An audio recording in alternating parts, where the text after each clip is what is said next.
ایسے ہی Islamic videos کے لیے سچا دین اسلام کو لائک اور سبسکرائب کرنا نہ بھولیے گا۔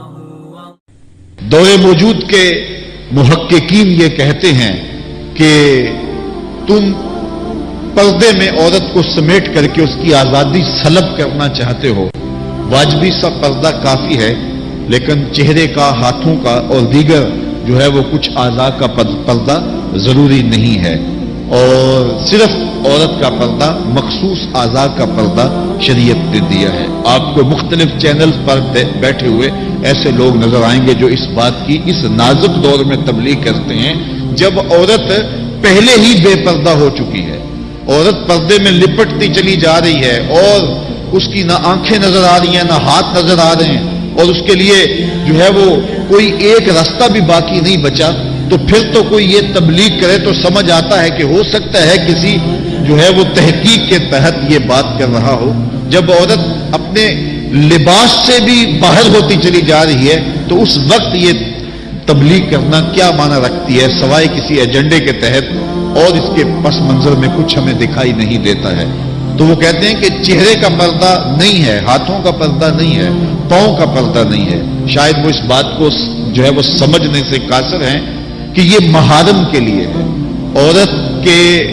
کا مخصوص اعضاء کا پردہ تو اس کے باپ سے بھی ہے، اس کے بھائی سے بھی ہے، اس کے محارم سے بھی ہے، حتیٰ کہ بیٹے سے بھی ہے، لیکن یہ جو اعضاء ہیں ان کا پردہ بھی عورت کے اوپر لازم ہے، چونکہ جو شر پیدا ہوتی ہے وہ چہرے سے اس کا آغاز ہوتا ہے۔ تو میں ایک بات کہا کرتا ہوں کہ یہ جتنے دلائل ہیں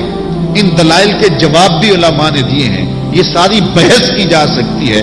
میری مائیں بہنیں تصور کر لیں کہ سیدہ فاطمہ تو زہرا کا پردہ کیسا ہوگا، تو ان کے تصور میں حیا میں لپٹی ہوئی فاطمہ دکھائی دے گی، بلکہ سیدہ فاطمہ تو زہرا سے جب پوچھا گیا کہ عورت کا صحیح پردہ کیا ہے، انہوں نے کہا کہ عورت کا صحیح پردہ یہ ہے کہ وہ کسی مرد کو نہ دیکھے اور کوئی مرد اس کو نہ دیکھے۔ حضرت عبداللہ ابن مکتوم رضی اللہ تعالی عنہ کے سامنے ازواج مطہرات نے پردہ نہیں کیا تو وہ آنکھوں سے نابینے تھے، تو حضور نے اس پر انہیں تنبیہ کی کہ تم نے پردہ کیوں نہیں کیا؟ تو انہوں نے کہا حضور وہ تو نابینا ہے، تو فرمایا کہ تم نابینا تو نہیں ہو۔ تو پردہ مرد سے بھی ہے، جہاں فتنے کا امکان بھی ہو، شریعت نے وہ راستہ ہی مسدود کر دیا ہے تاکہ کل کوئی فتنہ کھڑا نہ ہو جائے۔ تو میں سادی سی بات یہ کرتا ہوں کہ پردے کے حوالے سے دلائل کی دنیا بھی ایک بہت بڑی دنیا ہے، لیکن میری مائیں اور بہنیں یہ تصور کریں کہ سیدہ فاطمہ تو زہرا کا پردہ کیا ہوگا، تو یہ تصور کرنے سے ہی طبیعت میں حیا پیدا ہونا شروع ہو جائے گا، اور سیدہ کا پردہ اور ان کی عصمت اور ان کی آبرو کا انداز سمجھ میں آ جائے گا۔ حضرت اسماء بنت امیس رضی اللہ تعالیٰ عنہ فرماتی ہیں کہ میں سیدہ فاطمہ تو زہرا کے پاس بیٹھا کرتی تھی، اور انہیں سب سے زیادہ فکر اس بات کی تھی کہ زندگی میں تو عورت اپنے پردے کی حفاظت کر لیتی ہے، لیکن مرنے کے بعد جب پٹڑے پہ چارپائی پہ سے ڈالا جاتا ہے